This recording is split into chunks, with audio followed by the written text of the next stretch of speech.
সুগন্ধ দাদা বাড়িতে আছেন? এই দাদা একটু বাইরে আস। রাজ্যে পৃথিবী গদ্যময়, পূর্ণিমার চাঁদ যেন ঝলসানো রুটি। হ্যাঁ, আমরা এসেছি সেই সুকান্ত ভট্টাচার্যের বাড়িতে। আমি মোহাম্মদ ইমরান মিয়া। আজকে সকালে আমি আমার কয়েকজন বন্ধুর সাথে এসেছি কবি সুকান্ত ভট্টাচার্যের বাড়িতে, এবং এখানে এসে আমরা উপভোগ করছি সুকান্ত ভট্টাচার্যের কিছু স্মৃতি। এবং এখানে আমরা দেখতে পাচ্ছি তার একটি লেখাটি হচ্ছে কবিতা ছাড়পত্র। কবি লিখেছেন, যে শিশু ভূমিষ্ঠ হলো আজ রাত্রে, তার মুখে খবর পেল সে পেয়েছে ছাড়পত্র এক, নতুন বিশ্বের দ্বারে তারে ব্যক্ত করার অধিকার হয়েছে। আরেকটি কবিতা দেখতে পাচ্ছি, হে মহাজীবন।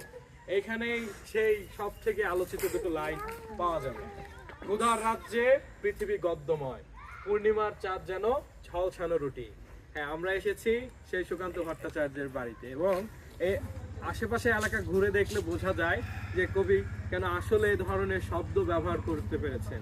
আমরা আসার পথে দেখতে পেয়েছি অনেক কামার কুমোর তারা হাড় খাটা পরিশ্রম করছে, বিভিন্ন লোহাকে তারা আকৃতি দিচ্ছে। ঠিক একই রকম ভাবে কবি তার আকৃতি দিয়েছেন তার অক্ষরগুলোকে, কথাগুলোকে, এবং যে কথাগুলো ঝলসানো রুটি, এখানে দেখা যায় ওইখানে যে লোহার স্পাত দৃঢ় আঘাত করে করে যে নতুন ভাবে তৈরি করা হয়েছে, নতুন আকৃতি দেয়া হয়েছে, কবিও সে একই ধরনের লেখার মাধ্যমে আকৃতি দিয়েছে এবং বাংলা সাহিত্যে অসাধারণ অবদান রেখেছে। আসসালামু আলাইকুম। ওয়ালাইকুম আসসালাম। আচ্ছা, আপনি তো, আমরা যে কবি সুকান্ত ভট্টাচার্যের যে বাসভবনে এসেছি, আপনি এখানে কোন দায়িত্বে যুক্ত আছেন এবং আপনার পরিচয়টা যদি বলতেন। আমি সুজন হালদার, লাইব্রেরিয়ান, জেলা পরিষদ গোপালগঞ্জ। এখানে লাইব্রেরিয়ান পদে আছি। আচ্ছা, এখানে আপনি কতদিন ধরে আছেন? এই 14 বছর প্রায়। 14 বছর। আচ্ছা, এইখানে কি ধরনের লোকজন আসে? এখানে সব ধরনের লোকজন আসে, মানে ছোট পেশা থেকে বড় পেশা, কৃষক থেকে মানে মন্ত্রী মহোদয় পর্যন্ত সব পেশার লোকে এখানে আসা যাওয়া আছে। যেহেতু আপনি অনেক দিন ধরে এখানে দায়িত্বে আছেন, আপনি কি কবির লেখাগুলো পড়েছেন কখনো? অবশ্যই, এখানে তো আমি সুযোগ পেলেই যখন অবসর সময় থাকে প্রায় তার কবিতা বা লেখা পড়ি। আচ্ছা, কবির লেখাগুলোর ব্যাপারে আপনার পছন্দের সব থেকে কোন লেখাটি?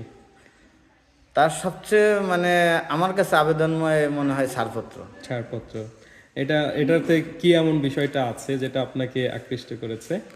মানে এত সূক্ষ্ম বিষয় মানে সুন্দর করে উনি তুলে ধরেছেন যে শিশু মানে এখনো জন্ম হয়নি, তাকে এই পৃথিবীতে তার অবদান আছে বা তার জন্য আমরা কিছু করব বা করতে হবে, এই যে একটা চেতনা, এই চেতনাটা উনি যে এত সুন্দরভাবে তুলে ধরেছেন, এবং মানে বাক প্রতিবন্ধীর বিরুদ্ধে প্রতিবাদ, এই দুইটার জিনিসের কারণে আমি ছাড়পত্রটা আসলে বেশি নিয়ে যাচ্ছি যারা আর কি এটা দেখবে, এখানে আসার ব্যাপারে বা এখানে আসলে কি ধরনের মানে দর্শনীয় বা কি ধরনের উপভোগ বা শিক্ষামূলক জিনিস পেতে পারে, এই ব্যাপারে যদি আপনি একটু বলতেন। আসলে মূলত এটা গ্রন্থাগার, পাবলিক লাইব্রেরি, আর তার সাথে আমাদের এখানে একেবারেই সীমিত পরিসরে কিছু ওনাদের পারিবারিকভাবে ব্যবহৃত কিছু জিনিসপত্রের সমাহার রয়েছে, আর একেবারেই ছোট পরিসরে একটা মিনি পার্ক রয়েছে।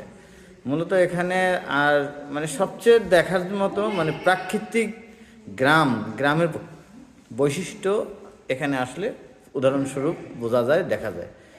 এটা ছাড়া আসলে বিশেষ তেমন কিছু আবেদন এখানে নেই, বা মানে বলার মতন তেমন কিছু নেই।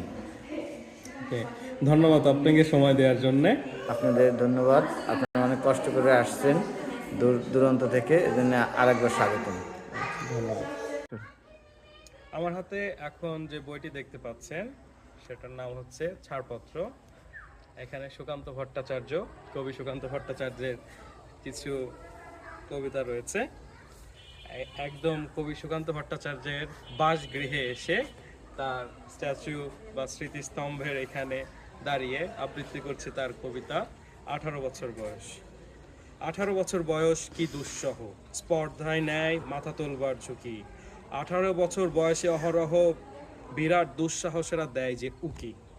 18 বছর বয়সেই নেই ভয়, পদাঘাতে ভাঙতে চায় পাথর বাঁধা। এই বয়সে কেউ মাথা নোয়াবার নয়, গদ্যের করা হাতুড়িকে আজ হানো। প্রয়োজন নেই কবিতার স্নিগ্ধতা, কবিতা তোমায় দিলাম আজকে ছুটি। ক্ষুধার রাজ্যে পৃথিবী গদ্যময়, পূর্ণিমা চাঁদ যেন ঝলসানো রুটি। কবি সুকান্ত ভট্টাচার্যের বাড়িতে যাওয়ার পরিকল্পনা আমাদের অনেক দিনের, তাই হঠাৎ করে বলাতে সবাই অনেক আগ্রহ প্রকাশ করে কণ্ঠায় কাটিয়েছি। এবং সকালে যখন ধবল দুধের ন্যায় কুয়াশায় চারিদিক ঘিরে থাকে, এর মধ্য দিয়ে আমরা বাসে উঠে সবাই মিলে একসাথে আমাদের যাত্রা শুরু করি। এবং রাস্তায় আমাদের গন্তব্যের মধ্যে আমরা যেটা দেখতে পাই যে কুয়াশা মধ্যে দিয়ে বা গাছপালার মধ্যে দিয়ে সূর্যের আলোর যে রশ্মিগুলো এখন রাস্তার মধ্যে আমরা দেখতে পাচ্ছিলাম, পুরোটা আমাদের অনেকটাই স্বর্গীয় মনে হয়েছে। তারপর রাস্তায় যেতে যেতে আমরা দেখতে পেলাম কামারেরা, তারা বিভিন্ন রকম অস্ত্র, আমাদের প্রয়োজনীয় নিত্যদিনের যে সকল কোট, যেমন দা, বটি, কোড়াল, এইগুলো তৈরি করছে। তো সব মিলে এগুলো দেখতে দেখতে গেলাম এবং যেতে যেতে ওইখানে আমরা দেখতে পেলাম একটা রাজপ্রাসাদের মতো। তো আমরা তো ভেবেছি এইটা সুকান্ত ভট্টাচার্যের বাড়ি, তো ওইখানে গিয়ে রাজবাড়ির মতো ওইখানে গিয়ে খুঁজতে শুরু করলাম। পরে জানা গেল একজন বিখ্যাত কোনো এক সাহা ওনার বাড়ি ছিল। তো ওইখানে ওনারা একসাথে অনেক লোকজন বসবাস করতেন, কিন্তু এখন তেমন লোকজন থাকে না। তো এই বাড়িটা আমরা ঘুরে দেখলাম, সবাই ছবি তুললাম, তারপর হচ্ছে আর একটু আগালেই সুকান্ত ভট্টাচার্যের বাড়িতে গিয়ে পৌঁছেছিলাম। তো জায়গাগুলোর নাম উল্লেখ করতে গেলে প্রথমে আমাদের ভার্সিটি থেকে আমরা গিয়ে নেমেছি হচ্ছে সিকি বাজার। ওইখানকার বাজারগুলোর নাম সিকি বাজার, পয়সার হাট, এরকম না।